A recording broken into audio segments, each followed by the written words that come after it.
Okay, moving on to the 4th century. When you look at the fourth book of the Bible is the book of Numbers. The fourth book of the second cycle is the book of Ezekiel. And the fourth book of the third cycle is the book of Galatians. And the 4th century, right in the beginning of the 4th century, Christianity becomes a national religion. And that begins with Armenia in 301 AD. And Saint-Gregory, the Illuminator, converts the Armenians as a nation. They were recognized as a Christian nation.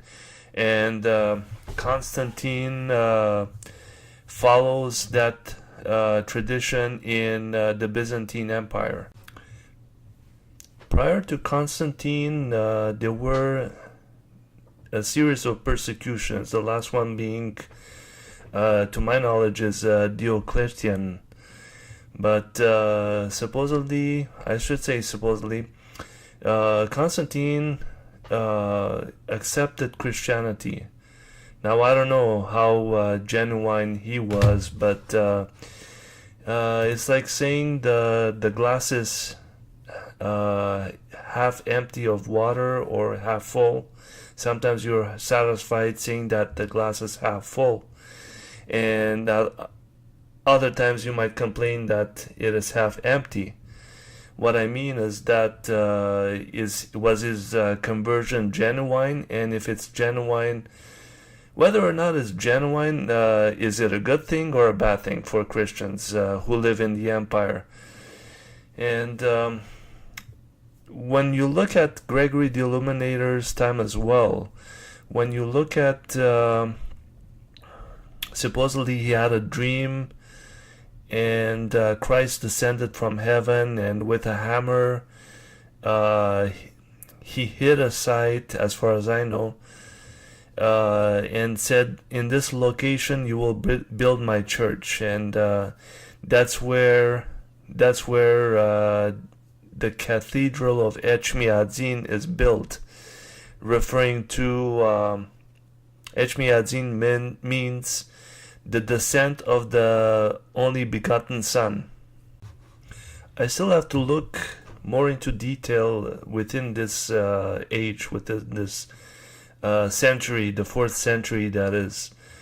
One thing I know that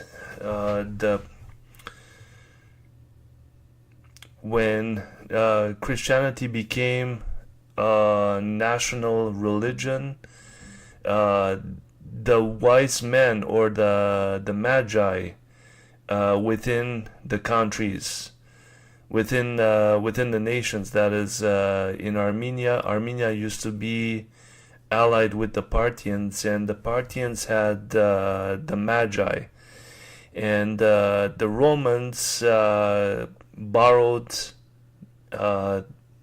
that tradition as well. And when they became a Christian nation, the Magi within those nations became Christian priests. And the New Testament doesn't talk about Christian priesthood, because the average believer is called a priest in as written in 1 Peter. But in this case, there was a division between the laity and the priesthood. When you look at the 2nd chapter of Revelation, the 2nd and 3rd chapters actually, it talks about the 7 churches of Asia Minor. And it is a theory held that the 7 churches of Asia Minor represent the 7 church ages throughout church history. And looking at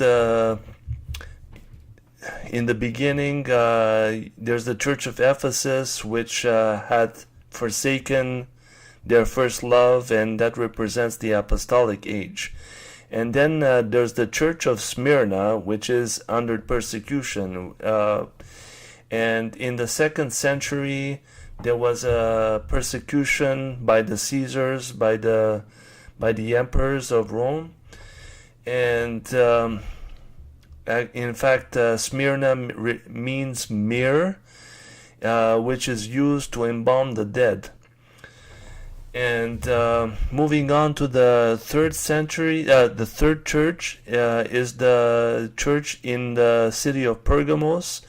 And Pergamos means perverted marriage. It might mean that religion is married to politics, and politics cannot always be a clean thing. Therefore, it also says that in detail that Satan's seat is there in that city, and that's where Antipas, his faithful witness, was martyred. Probably a follow-up of the persecution to the prior church age. And then it talks about them that hold the doctrine of Balaam, who taught Balak to cast a stumbling block before the children of Israel, to eat sacrificed things unto idols, and to commit fornication. And another thing is that they hold the doctrine of the Nicolaitans, which thing I also hate. But it says that the name Nicolaitans appears in Revelation 2 twice.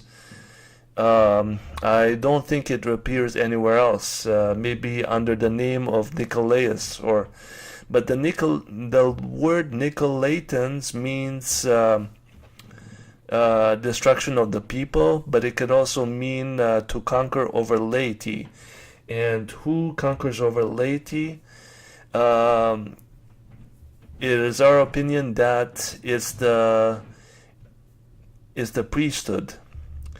And the Bible doesn't mention, the New Testament doesn't mention a Christian priesthood. The average Christian is considered to be a priest. I mean, every household, the man is considered to be the priest between the family and God. He represents God to the family, and he represents the family to God.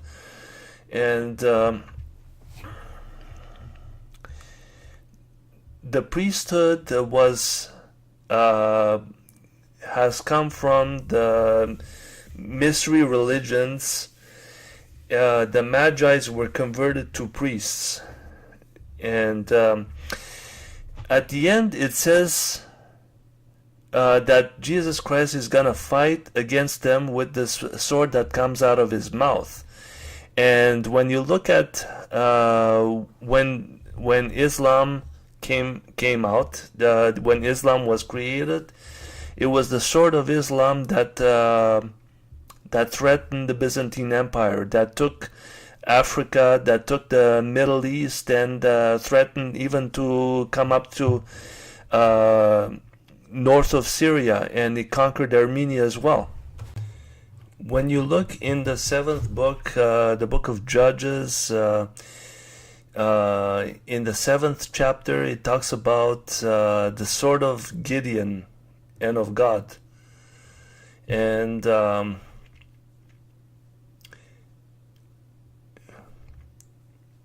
whereas Gideon fought against the Midianites, possibly coming from the same location as where Islam started, Mecca and Medina. In the 7th century, when Islam started, they had a movement called they threw out their idols in Kaaba, and they became a world power, and they started conquering the Middle East and Africa. and they even came up to Syria and threatened to cross further. And they also conquered part of Armenia, part, if not all, at that point.